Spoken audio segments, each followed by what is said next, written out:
जी, question number 14 है हमारे पास। Explain the structure and function of mitochondria. Mitochondria क्या होता है? उर्दू में इसका जो भी नाम हो, आपको मैं सजेस्ट करूंगी 9th क्लास के स्टूडेंट्स को कि आप लोग तमाम नाम इंग्लिश में ही याद करें।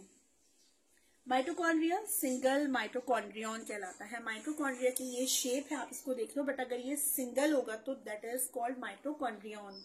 बोलना नहीं, ये जो सिंगल होता है माइटोकॉन्ड्रियन कहलाते हैं, और अगर इसको कंबाइनली देखें तो so this is called mitochondria. पहले इसका स्ट्रक्चर देखते हैं और फिर इसका फंक्शन देखेंगे। स्ट्रक्चर क्या होता है? They are important organelles of eukaryotic cell. Okay, अच्छा, यहाँ पर एक वर्ड यूज हुआ है यूकैरियोटिक का।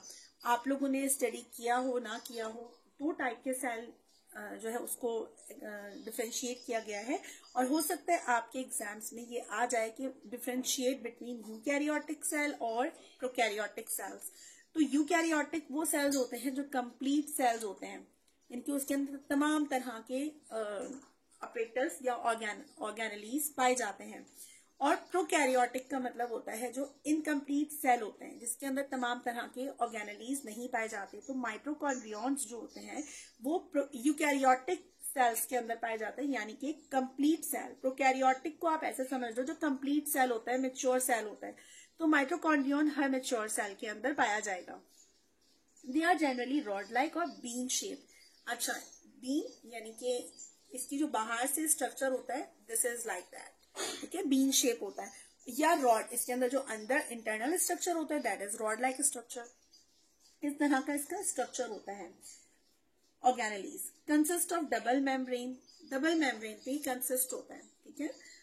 इसकी यहाँ पे हम स्ट्रक्चर को देख रहे हैं। The outer membrane is smooth और इनर मेम्ब्रेन इज फोल्डेड। अगर हम इसको बाहर से देखें तो बिल्कुल स्मूथ होती है इसकी जो लेयर होते हैं, बट जो इनर लेयर है ना that is folded in form. तो एंडोप्लाज्मिक ये जो माइटोकॉन्ड्रिया है ये डबल लेयर पे कंसिस्ट होता है। These infoldings are called cristae. इसकी जो फोल्डिंग्स होती है ना, दिस इज कॉल्ड क्रिस्टाई। आपको ये एक्सप्लेन करना है जितना ज्यादा आप अच्छी तरह से एक्सप्लेन। क्रिस्टाई को आप ब्लैक से लिख सकते हो, क्यों? क्योंकि कोटेशन मार्क का एक वर्ड है, एक टर्म है, मेडिकल टर्म है। The fluid present inside is called matrix. इस क्रिस्टाई के अंदर फ्लूइड मौजूद होता है, लिक्विड मौजूद होता है, विच इज कॉल्ड मैट्रिक्स।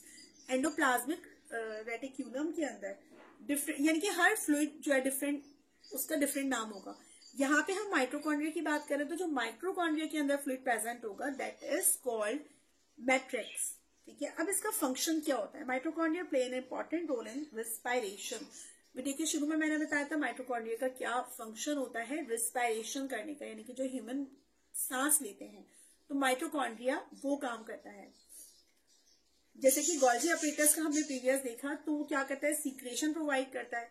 लेकिन यहाँ पे माइटोकॉन्ड्रिया क्या करता है? सांस लेने में, रिस्पायरेशन में हेल्प करता है। They contain enzyme which break the food for the production of energy. अच्छा, इस माइटोकॉन्ड्रिया के अंदर एक एंजाइम प्रेजेंट होता है। ये एंजाइम क्या करता है? ये इसको ब्रेक डाउन, ये क्या करता है? ब्रेक करता है फूड को किसमें? ग्लूकोज के अंदर, कार्बोहाइड्रेट्स के अंदर, और यही हमें एनर्जी देते हैं एज प्रोड्यूसर्स ऑफ एनर्जी। तो माइटोकॉन्ड्रिया को ऑल्सो कॉल्ड एनर्जी प्रोड्यूसर्स भी कहा जाता है। आपके एमसीक्यूज के लिए बहुत अच्छा क्वेश्चन है कि dash are called energy producers, इस तरह से आ सकता है। तो जो एक्टिव और इंटेलिजेंट स्टूडेंट्स होंगे वो पहचान जाएंगे, वो याद रखने में उनको आसानी होगी।